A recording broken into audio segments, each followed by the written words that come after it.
Welcome back సుమా TV kitchen. అందరూ ఎలా ఉన్నారు? నేను చెప్పే విధంగా వంకాయ తాలింపు ఒకసారి చేయండి, చాలా చాలా బాగుంటుంది. ఒకటికి 2 సార్లు చేస్తారు.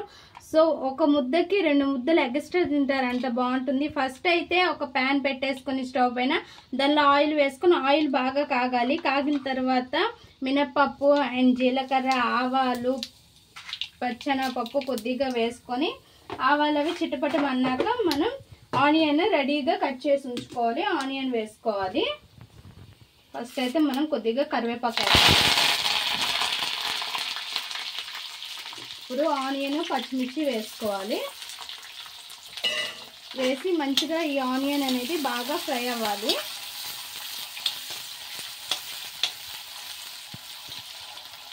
ఇలా ఆనియన్ ఫ్రై అవుతునేటప్పుడు అల్లం వెల్లుల్లి పేస్ట్ వేసుకోవాలి. 1.5 టేబుల్ స్పూన్ వరకు అప్పటికప్పుడు దంచుకున్నది వేసుకుంటే చాలా బాగుంటుంది ఈ వంకాయలోకి. ఇంకా బాగా ఫ్రై అవ్వాలి మంచిగా ఆనియన్స్. ఇలా చాలా చాలా బాగుంటుంది వంకాయ అనేది ఇలా ఫ్రై చేసుకుంటే. ఇంకా దీనిలో వంకాయ ముక్కలు అనేవి వంకాయ అనేది చూడండి ఇలా నిలువుగా కట్ చేసుకోవాలి. బాగా నిలువుగా కట్ చేసుకుంటే బాగుంటుంది. సో దీనికి ఆయిల్ కూడా కొంచెం ఎక్కువగానే ఉండాలి. వీటిని కూడా ఫ్రై చేసుకోవాలి బాగా. ఇంకా ఇలా ఫ్రై అవుతునేటప్పుడే కొద్దిగా సాల్ట్ వేసుకొని ఇంకా మంట అనేది లో టు మీడియం పెట్టేసి మూత పెట్టి ఇలానే ఫ్రై అవ్వనివ్వాలి. బాగా ఈ లో టు మీడియంలోనే బాగా మంచిగా ఫ్రై అయ్యి దగ్గరగా గుజ్జుగా వచ్చేంత వరకు ఫ్రై చేసుకోవాలి.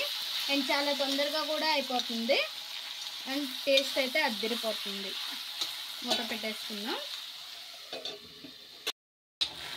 చూసారుగా ఫ్రెండ్స్, ఇలా దగ్గరగా ముద్దగా ఫ్రై అవుతుంది. ఇలాంటప్పుడు మనం ఉప్పు కారాలు అన్నీ కూడా వేసుకోవచ్చు. సో మనం ఏంటంటే కొంచెం ల్యాగ్ చేస్తున్నాము, అంటే కొంచెం తర్వాత ఫ్రై అయిన తర్వాత వేస్తున్నాము.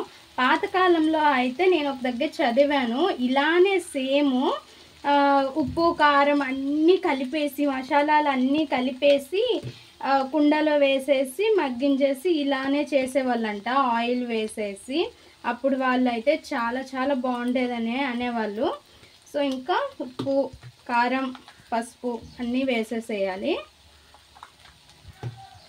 ఇందులోనే ఇంకా కొద్దిగా జీలకర్ర పౌడర్, జీరా పౌడర్ చాలా మంచిది కదా, అందుకోసమని ఇంకొకసారి మిక్స్ చేసుకొని మరి కొద్దిసేపు ఫ్రై అవనివ్వాలి.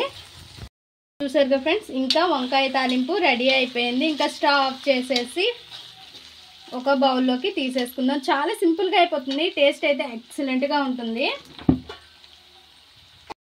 చూసారుగా ఫ్రెండ్స్, చాలా సింపుల్గా అయిపోయింది మన వంకాయ తాలింపు. అమ్మమ్మ కాలం నాటి వంట అనమాట. చాలా చాలా బాగుంటుంది, ఒకసారి ట్రై చేయండి. పెద్దోళ్ళు చేసుకునేది చాలా హెల్దీ అండ్ చాలా టేస్టీగా ఉండేవి కదా. వాళ్ళు పెద్దగా మసాలాలు అన్నీ వేసేవాళ్ళు కాదు కానీ చాలా టేస్టీగా ఉండేవి. సో ఇలా చేసుకోండి, చాలా బాగుంటుంది, సింపుల్గా అయిపోతుంది. క్యారేజీల్లోకి అయితే చాలా తొందరగా అయిపోతుంది. సో మా ఈ వీడియో మీకు నచ్చినట్లయితే లైక్ చేయండి, షేర్ చేయండి, మా ఛానల్ని సబ్స్క్రైబ్ చేసుకుని పక్కనే ఉన్న బెల్ సింబల్ క్లిక్ చేయండి. Please friends, like, share, subscribe more videos.